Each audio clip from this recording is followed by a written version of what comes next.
no coração do mundo, onde a poeira da história se mistura ao concreto da modernidade, existem ecos silenciosos de estruturas que um dia tocaram os céus. Estes não são apenas escombros de edifícios antigos, mas epicentros de narrativas que, mesmo desmoronadas, continuam a moldar nosso presente de formas invisíveis. Hoje, nossa investigação nos leva ao solo sagrado e contestado de Jerusalém, para explorar uma questão profunda: qual a relação entre templos destruídos e as instabilidades que vemos hoje? A história do Monte do Templo, ou Esplanada das Mesquitas, é um microcosmo da própria civilização, um palco de construção, destruição e anseios que atravessam milênios. O primeiro templo, erguido por Salomão, não era apenas uma maravilha arquitetônica, mas o centro gravitacional da fé e da identidade de um povo inteiro. Sua destruição em 586 a.C. pelos babilônios não foi apenas um ato de guerra. Foi uma tentativa de apagar uma cultura, de silenciar uma conexão divina. Documentos antigos, como o livro de Jeremias, descrevem não apenas a devastação física, mas a profunda crise existencial que se abateu sobre os sobreviventes exilados. A arqueologia moderna, escavando as camadas de Jerusalém, revela as cicatrizes desse evento, com selos de argila queimados e pontas de flecha babilônicas encontradas em meio às cinzas. Essas descobertas não são meras relíquias. São testemunhas silenciosas de uma perda que redefiniu para sempre a relação entre um povo, sua terra e sua fé. O retorno do exílio e a construção do segundo templo marcaram um ato de resiliência extraordinária, uma reafirmação de identidade contra todas as probabilidades. Este novo templo, embora talvez menos grandioso que o de Salomão, tornou-se novamente o eixo da vida judaica por séculos, um lugar de peregrinação e esperança. Contudo, sua magnificência, ampliada por Herodes o Grande,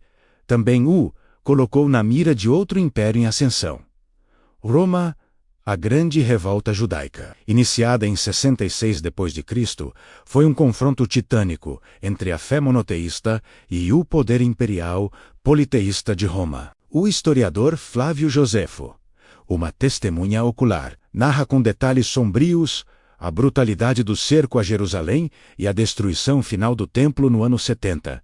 Para Roma, era uma vitória militar que consolidava seu domínio. Para o povo judeu, era uma catástrofe de proporções bíblicas, o início de uma nova e longa diáspora. O Arco de Tito, ainda de pé em Roma, exibe em seus relevos a procissão triunfal dos soldados romanos carregando os tesouros do templo, um memorial de pedra para uma ferida aberta. A destruição do segundo templo não foi o fim da história, mas o início de um novo capítulo, um que transferiu o centro da adoração da estrutura física para o texto e a sinagoga. Mas a ausência física do templo deixou um vácuo no coração de Jerusalém, um espaço que seria preenchido e contestado por novas crenças e novos impérios. Com a ascensão do Islã, o Monte do Templo tornou-se sagrado também para os muçulmanos, que construíram ali o Domo da Rocha e a Mesquita de Al-Aqsa. Este local, agora sagrado para duas das maiores religiões do mundo, transforma-se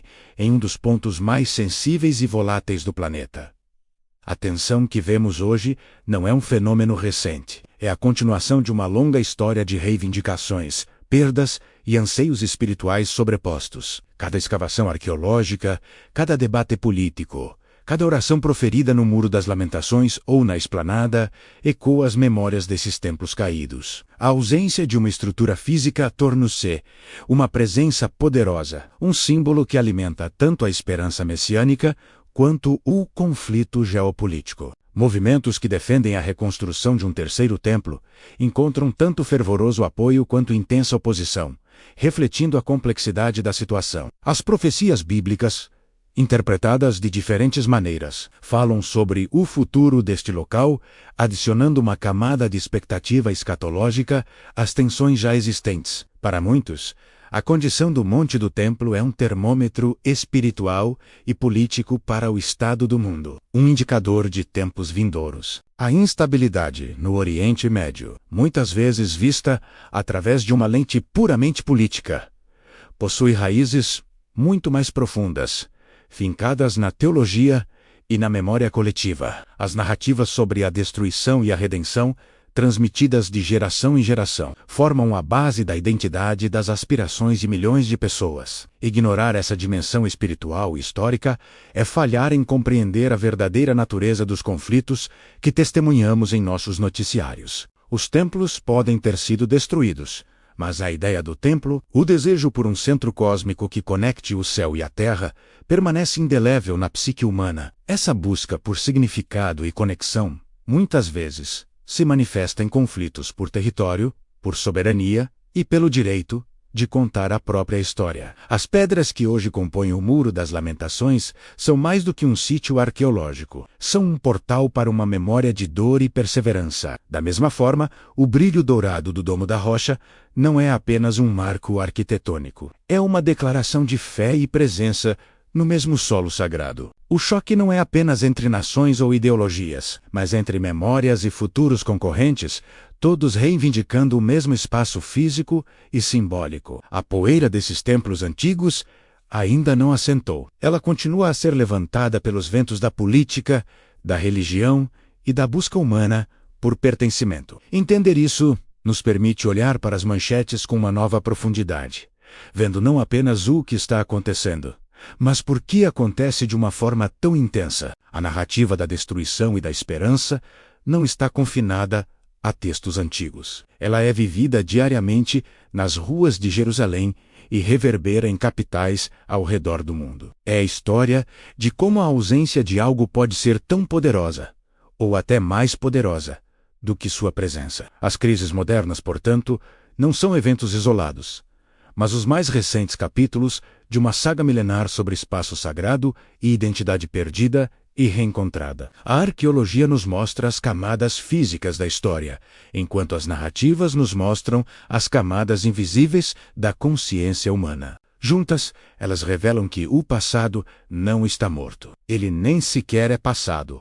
Continua a pulsar sob a superfície do presente. As tensões geopolíticas em torno de Jerusalém são, em essência, um debate sobre qual narrativa deve definir o futuro daquele pequeno pedaço de terra. E cada narrativa é ancorada na memória de um templo, seja ele presente, ausente ou ainda por vir. Assim como a ausência de um templo físico gera um conflito externo, a ausência de um alinhamento interno pode gerar um conflito silencioso dentro de nós, onde a autocrítica se torna o ruído constante que nos impede de construir nosso propósito. Se você busca silenciar essa voz e alinhar seus pensamentos à sua verdadeira identidade, talvez a sabedoria antiga, combinada com a ciência moderna, possa oferecer um caminho. Para aqueles que desejam explorar essa jornada interior, preparei um material que conecta neurociência e princípios atemporais. O flipbook, As Palavras Têm Poder, disponível no comentário fixado. A luta por um espaço sagrado no mundo exterior reflete, de muitas maneiras, a nossa luta interior por um espaço de paz e clareza mental. As histórias que contamos a nós mesmos sobre nossas próprias ruínas e perdas podem tanto nos aprisionar quanto nos impulsionar para a reconstrução. O poder de uma narrativa, seja ela de uma nação ou de um indivíduo, reside em sua capacidade de dar sentido ao caos e de traçar um caminho a seguir. No Oriente Médio, vemos como narrativas de perda e redenção podem alimentar ciclos de violência que duram séculos. A questão que permanece é se é possível construir uma nova narrativa, uma que reconheça todas as perdas e anseios sem exigir a exclusão do outro. A arqueologia nos ensina que o solo é feito de camadas, que o presente é construído sobre o passado, não em sua negação. Talvez a solução não esteja em apagar as memórias, mas em integrá-las em uma história maior e mais inclusiva. A paz, assim como a fé, pode não ser a ausência de conflito, mas a capacidade de encontrar um propósito comum em meio a histórias diferentes. Os templos de pedra podem cair, mas o templo do coração humano, o lugar da empatia e da compreensão, pode ser reconstruído a qualquer momento. Essa reconstrução exige que escavemos nossas próprias crenças, que examinemos as fundações de nossas certezas e que ousemos imaginar um futuro diferente. A história dos templos de Jerusalém é um lembrete solene do que acontece quando o sagrado se torna uma arma de divisão em vez de uma fonte de união. As instabilidades de hoje são o eco dessa longa e dolorosa lição, Uma lição que a humanidade ainda parece estar lutando para aprender. O futuro daquele lugar, e talvez do mundo, depende da capacidade de transformar memórias de destruição em sementes de reconciliação. A poeira nunca assenta completamente. Ela apenas espera que novas mãos a moldem em algo novo, seja um muro ou uma ponte. A escolha, como sempre, reside na intersecção entre a memória do passado e a visão que temos para o futuro. E é nessa encruzilhada que a verdadeira arqueologia da fé acontece, não escavando a terra, mas a alma humana. Porque talvez o verdadeiro templo nunca tenha sido feito de pedras, mas da capacidade humana de ver o divino no rosto do outro. Se esta exploração sobre como as narrativas de templos caídos moldam nosso presente despertou em você o desejo de entender o poder que as palavras têm em sua própria vida, conheça o Flipbook. As palavras têm poder. Ele une neurociência e sabedoria atemporal para ajudar a construir uma mentalidade alinhada ao seu propósito. O link está no comentário fixado. Continue sua busca em um dos vídeos que aparecem na tela.